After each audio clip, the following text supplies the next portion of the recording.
የተጠራው መጽሐፈ ዳንኤል የኢኮኖሚው ሊቅ ነበር። ሰውየው ካሁኑ ስራቸውን ጀምረዋል። እኛ የድርጊት ሰዎች ነን ሲሉ የተናገሩት ቃል ጆሮዬ ውስጥ ደወለ። አንዲት ዝርዝር ጉዳይ አታልፋቸውም። ነገር አይረሱም፣ ስም አይዘነጉም።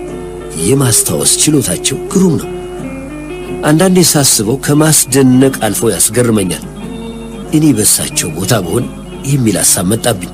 ደግነቱ አይደለሁም ብቸኛ ቦታ ላይ እዚያ ላይ አይሮፕላኑ ለመነሳት ማኮብኮብ ባይጀምር ኖሮ አጭር የሥራ ዝግጅትና አፈጻጸም ሪፖርት የመስማትና ግልጽ መመሪያ የመስጠቱ ተግባር ይቀጥል ነበር።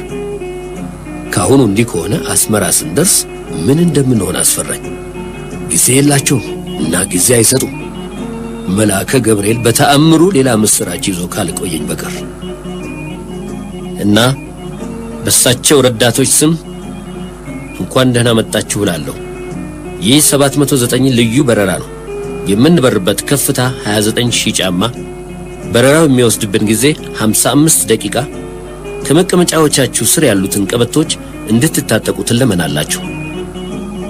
መታጠቂና ሰን ጠበቅ አደረግነው።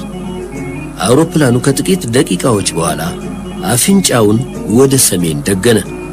ልዩ በረራ ተልእኮ የኤርትራ ክፍለ ሀገር ቀይ ኮከብ ሁለገብ አብዮታዊ ዘመቻ ታሪካዊ በረራ።